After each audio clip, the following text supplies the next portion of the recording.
Hey everyone, Urban Fish Keeper here.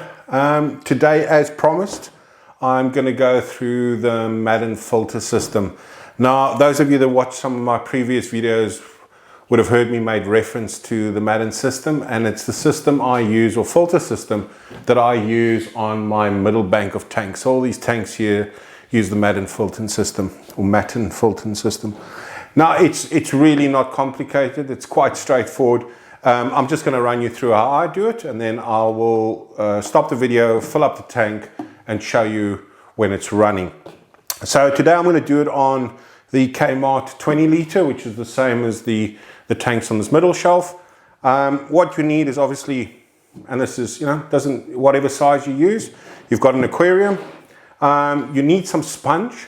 Now the sponge that I use a 30 DPI. 30 PPI, which is the pores per inch, or holes per inch is what they measure the sponge on. So mine is a 30 PPI. I've already cut this one down to size, and the other things you need is you need something to make, as you'll see, I'm sure you can see there's a hole through it that you need to cut, and there's various ways you can do that.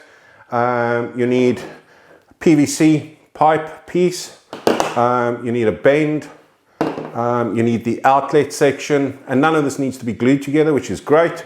And if you want to use an air stone on the uplift, if you don't want to, you can just run it on air.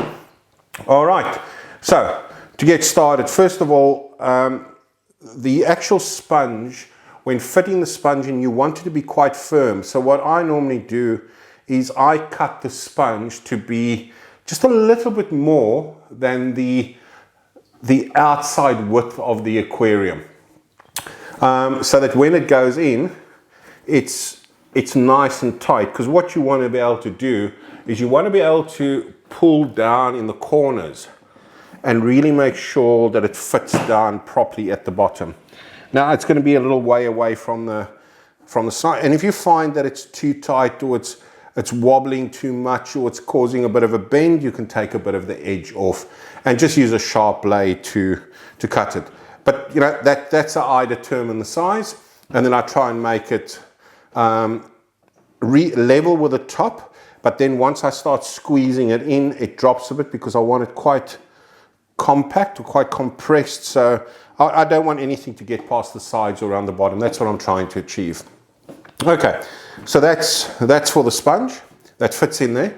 The next thing is making the hole in the sponge. Now, there's various ways you can do this. Some people make use of the PVC pipe that's going through it, and they tape a razor blade onto it. The old razor blades that you used to get that are quite flexible. They tape one on there, and they use that then to turn. I find that can be quite dangerous. The other thing is some people just use a little pair of scissors and just cut more or less a hole that they require. Now, what's important here is you don't have to go through the sponge. So some people that use this system will have the uplift coming over the top. Some people will cut a little bit of a groove out the top of the sponge. Me personally, I like it to come through the sponge. It means that the uplift system is actually then held in place. It probably means that I can't fill the tank as much as some people can, in my case. But the reality, and you probably could, but it just means that the outlet will be under the water. Now, me personally, I like the outlet to be just above the water, because I like to see the flow coming out of it, and then if the flow starts slowing down, or if the bubbling doesn't look right, then I know, probably a blocked air stone, or something's not right and I need to have a look. These are really quite maintenance free. You get a big surface area when using this kind of filter system compared to just a normal sponge filter. So that's what I really like about them. And when you need to do maintenance, pull it out, give it a clean out in some aquarium water, and pop it back in. The only thing I will mention though is when you're using it in aquariums, and in my case, because the aquariums run this way in my stand, this filter is at the back. Now, if you start using things like gravel, when you pull this out, you run the risk that the gravel then goes into the back section, and when you then push it back in, you've got gravel underneath it, and that you don't want that, because that's then channels for the water to get through underneath and behind it, but that's not effectively what you want. You want the water to be forced to go through the sponge, because that's your filtration. So what I would say is, if you've got gravel in, like I have with some of mine, what I do before I take it out is I take the sponge firmly, I push it forward, so it pushes all the gravel forward, and then I lift it out. So I've got quite a big gap at the back that's got no gravel, and if there is any, I just move that forward with my hand and make sure that when I put it back in after cleaning it, that there's no gravel underneath it. As for the, let's get back to the hole. So what I do for making the holes is I use these little Irwin, hopefully we can see that. These are the little Irwin hole bits.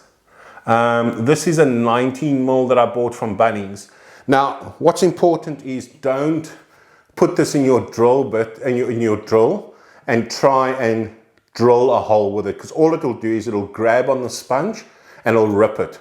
What you want to do is, and hopefully you can see the technique, is you put it on and you use it, it's between your two fingers, and all you're doing is going backwards and forwards with your fingers, okay? And it will then slowly start ripping away. And that then creates a very nice hole. Now I'm not going to go through all the way, but hopefully you can see that that's the effect. All right. And I use a 19 mil from Irwin, and that's what the tool looks like. And the reason I use a 19 mil is because it works perfectly well with the tubing that I'm using. In my case, I'm using DN15, which from Bunnings. I don't know if that's showing up there. But it's the thinnest of the PVC that they have normally at Bunnings, and I think it's about a 20 mil diameter. All right, now construction is really straightforward. You don't have to use any glue for this. At the top, you've got a bend that goes on. This is the uplift, and then you have an outlet. Now the outlet doesn't have to be cut at an angle like I've done mine. I just like the angle. You don't have to do that. It can come out straight. That's fine. The other thing is that, sorry, it's really hot in here. The other thing is what a lot of people do is they've got a tendency to drill a hole in the top for their airline to go down. Now there's nothing wrong with that, provided that the hole is small enough that when you put your airline tubing through it, it creates, it's a tight fit. Because what I've seen before, what happens is people drill quite a big hole, push the airline tube down, and when it's bubbling up, you've got a fair amount of water and bubbles popping out of this top section. Now to me, I don't like that. One is it's got this bubbling coming at the top, it's losing a bit of efficiency because there's water coming out, that's not a big deal. But it's this constant bubbling out the top. I just don't like it personally. So what I do is I actually drill a hole, as you can see, down, about halfway down, and that's where I feed my airline tubing through. So what do? Straightforward. Airstone, if you're using airstone, you touch your airstone, and that then gets fed back up into the tube. Now because I drill these holes quite tight, you need to give it a bit of a decent pull. And I pull it up probably 3 centimeters. Don't know if you can see it in there, but about 3 centimeters up. That then goes to my air supply. Right, so that's at the back. This goes on the top, and because I haven't glued anything, I can then make sure I've got it straight. Straightforward. That now will go through that, and that's where the outlet is, and this now fits into the aquarium. So let me just pop this one in. Okay, and I really like to pull down on the corners to make sure it fits well. The nice thing is when I push back as well, it can't go any further back. Okay, and that then goes. And you can see at the back, there's a bit of a distance from the the bottom of the tank to the start of now you can make that a little bit shorter, but that's adequate for me. That's adequate. I like to use that kind of length. That's what it looks like at the back. That's what it'll look like at the front, and because that is how the tanks go on my stands. All right, so straightforward. Just to recap: PVC pipe, Bunnings. You need an upright. You need a bend. You need an outlet. The sponge that I'm using is 30 ppi, so pores per inch. Normally you can buy this in blocks of 48 by 48. In my case, that's what I've bought. It's a big block, 48 centimeters by 48 centimeters.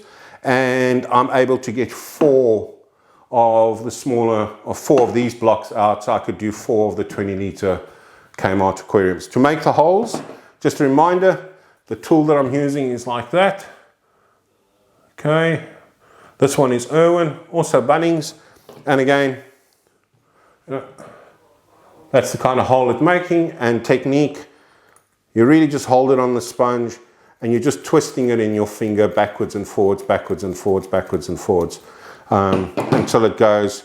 You can either go all the way through, or what I like to do is I like to go back on the other side and same thing. Okay, just take your time when you do it because you don't want to damage the sponge. All right, and there we go. Okay, that's it, as simple as that, and you get these little pieces coming out there. All right, so that's how I make the holes. I'm going to fold this up with water now, and then to connect it up to some air, so I can actually show you what it runs like, and you can see the effectiveness of the filter. So give me a minute, and I'll be straight back. Okay, so I've put water in the aquarium, and now just to show you how it works. I've just connected it up to some air, so apologize for the background noise because all the filters are running at the moment. Now there's a couple of things, you know, if you just crank it open, it's going to splutter as it's doing right now. Although there's water coming out, it's not running effectively. So if we turn it down slightly, let's give it a little bit more, and there we can see it's running perfectly now. And it actually moves a fair amount of water. Remember, you're not limited to the size. If you want to do this across a big aquarium, no problem at all. All you'd maybe want to do then is just add some additional uplifts. You know, maybe 2, 3, 4, up to you, depending on how much water you want to move from the main tank through the sponge. Straightforward, I really like it. I like using it. It's not too complicated. You know, it's having a little bit of fun other than going and just buying a couple of sponge filters. You know, build something else, something yourself, cut the sponge, go and buy a couple of bits and pieces from Bunnings, come and put it together. And you know what? It's your filter. You've put it in there and it works great. That's what it looks like from the side. I'll just try and turn it around so you can see what it looks like from that side as well while it's running. There's probably not much more I can say about it. So have fun, go and build some filters, and till the next one. And the next one will be just a rundown of the let's call it the cheap DIY better rack, just using an old bookshelf. So till the next video, keep well, stay safe, go filter something. Thanks a lot.